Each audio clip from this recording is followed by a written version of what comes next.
அதனால தான் சொல்றாரு பராக்கிரமசாலியே என்கிறார். அப்போ யோசித்து பாருங்க, கர்த்தர் இன்றைக்கு நம்மையும் அப்படி தான் பார்க்குறாரு. நீங்கள் ஒருவேளை ரொம்ப கஷ்டமான நிலையில் இருக்கலாம், பயந்து கொண்டு இருக்கலாம். நீங்களும் ஒருவேளை இப்படிப்பட்ட எண்ணங்களுடையவர்களாக இருக்கலாம். தோல்வியின் எண்ணம் நிறைய பேருக்கு அது இருக்குது உலகத்தில். பாருங்கள், தாழ்வின் எண்ணம், நான் ஒன்றும் இல்லை, நான் என்னங்க ஒரு தூசி, கால் தூசிக்கு சமம் அப்படி சொல்லுவாங்க ஜனங்க. பார்த்துருக்கீங்களா? கால் தூசிக்கு சமங்க, நான் ஒன்றும் கிடையாதுங்க. அப்படி தான் உள்ள ஃபுல்லாக திங்கிங் அப்படி ஆயிடுச்சு.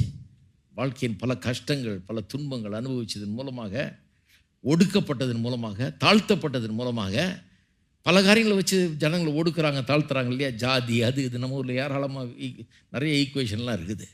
எப்படியெல்லாம் நசுக்கணுமோ அப்படிலாம் நசுக்குவான் போட்டு ஆளை நசுக்கி. நான் ஒன்றும் இல்லைன்னு அவன் திங்க் பண்ணுற வரைக்கும் விட மாட்டாங்க. ஏன்னா அதில் அடுத்தவனுக்கு ஒரு சந்தோஷம். இவன் ஒன்றும் இல்லை நாங்கன்னு அவனுக்கு, நான் பெரிய வீராதி வீரன், அவனுக்கு நான் பெரிய உயர்ந்தவன். மற்றவனை தாழ்த்தி தான் இவன் உயர்றவ காண்றான். அந்த மாதிரி ஒரு கேவலமான சில பழக்க வழக்கங்கள்லாம் இருக்குது. அப்போ ஒடுக்கப்பட்டு தாழ்த்தப்பட்டு கிடக்கிறான். அவனுக்குள்ள அதெல்லாம் வேலை செய்யுது. இவ்வளவு தாழ்வு மனப்பான்மையோடு இருக்கிறான், பயத்தோடு இருக்கிறான். கர்த்தர் வந்து விட்டு இப்படி பேசுகிறார்.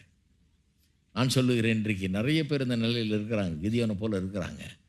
கர்த்தர் உங்களுக்கு இன்றைக்கி பேசிகிட்டு இருக்கிறார். அப்படிப்பட்டவர்களுக்கு தூரத்துலேருந்து கேட்குறவர்களாக இருந்தாலும் சரி, இங்கே இருக்கிறவர்களாக இருந்தாலும் சரி, கர்த்தர் உங்களிடத்தில் பேசுகிறார்.